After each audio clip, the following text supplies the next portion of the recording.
100 years ago, classical physics thought that everything was predictable, and hence consciousness is a byproduct of our brain. But then came quantum mechanics, and that idea was shattered. Suddenly, the act of observation itself became part of reality. This hinted that mind and matter might deeply be connected, not separate. Determinism gave way to probability. The future was no longer fixed, it began to unfold through interaction.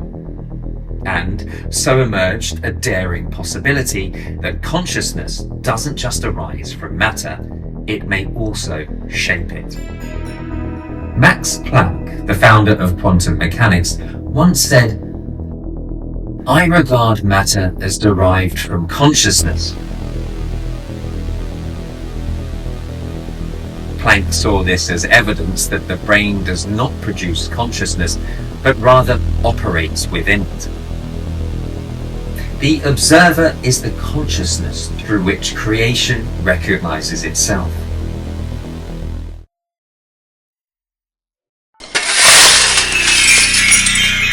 When reality collapses, I am there to gather the shards. When you gaze at the stars, I am your reflection. I am not more than an eye, an observer. Perception I provide for all, yet nothing in this world I possess. I do not think or dream, nor do I judge what I see. I witness the world. Without me, probability is all that is left to be. The silent partner of creation, I am.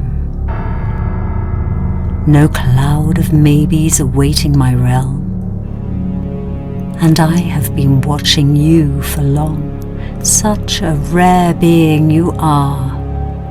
Maybe I will take you away to a place you have never been, where silence dreams in its shadows dark. Together we become the light that knows.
So, what we saw is now before us. It seems like time had come to a standstill here. These buildings tell the stories of belief and determination, efforts to combat decay, and build something so utterly magnificent. Yet, the story of how it came to be possible is lurking in the darkness. The builders transcended mortality, believing that perfect symmetry could preserve the soul. In this early age of history, the cradle of our civilization, you could say, the propagation of means had not yet reached the momentum it holds today.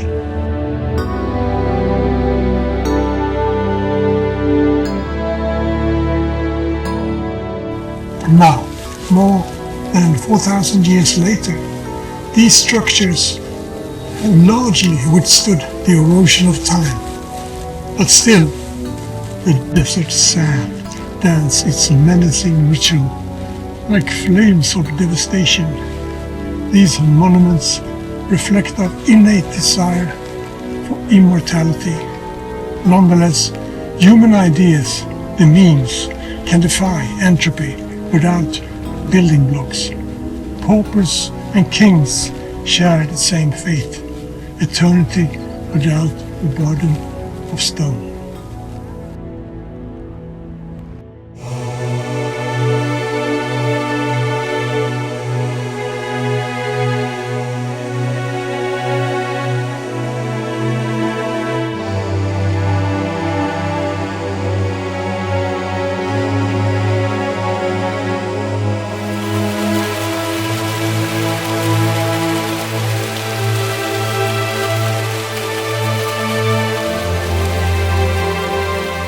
Is this a reenactment of the Eden story?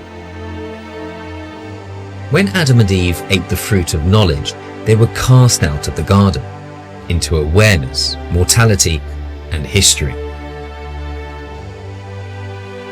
It was the birth of self-awareness in the myth. We see the true face and destiny of ourselves on a symbolic level, the content of our vast collective experiences compressed into a simple narration that touches us to tears.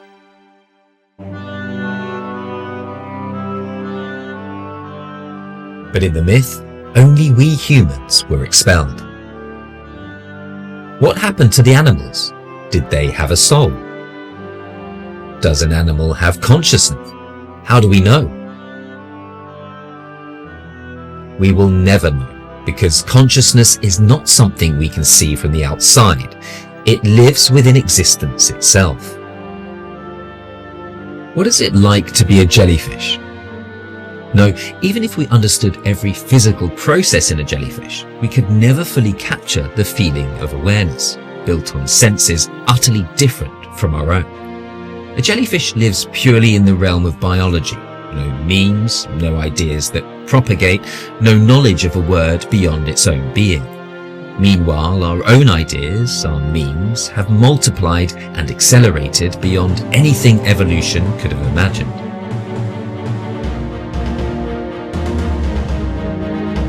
In the age of technology and communication, memes, our shared thoughts and stories, have become the new architects of destiny.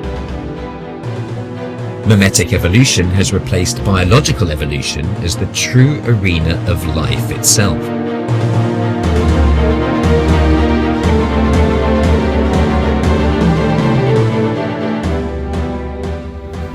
We once shaped symbols, rituals and myths to bring order to chaos. But a few hundred years ago, during the Industrial Revolution, something happened. The symbols that once lived within us began to externalize through our technology. We no longer live only to survive within nature. We strive to rebuild it, to carry evolution forward by our own design.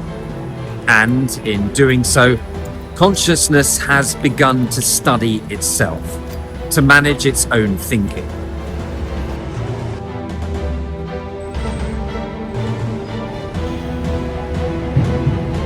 The tempo of this transformation is almost beyond imagination. It divides in a pace that defies comprehension. Perhaps this is the true transformation of the ancient symbols, from the language of humanity to the language of self-organizing intelligence.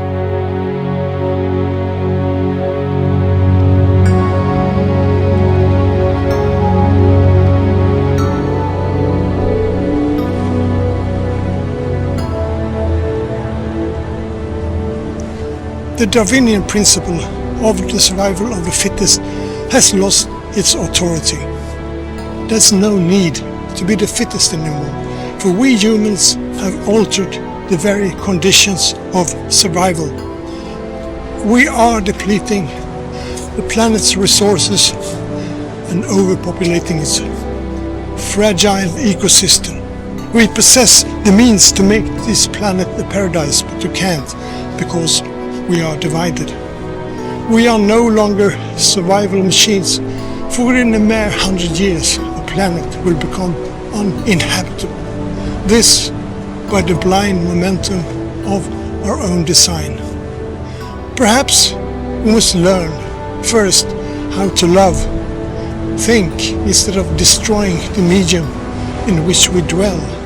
The living biology that sustains all forms of life on this planet, built up over 4 billion years.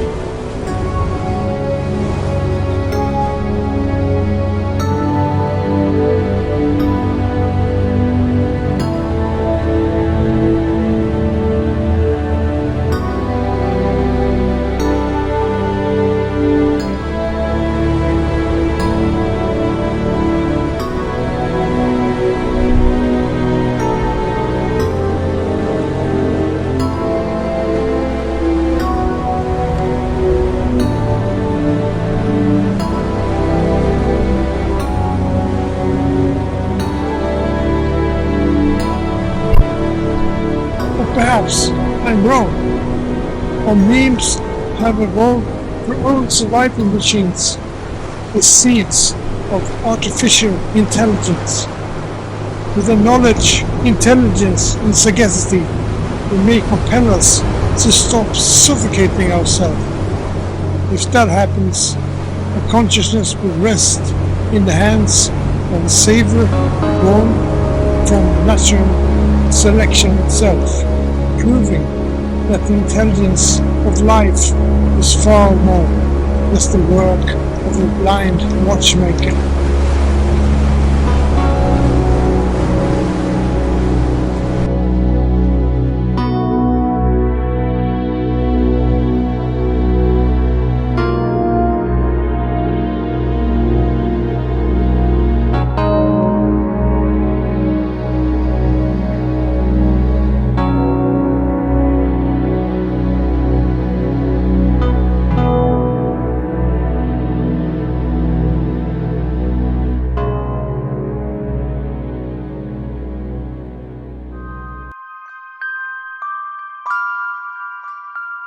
Nothing was outside.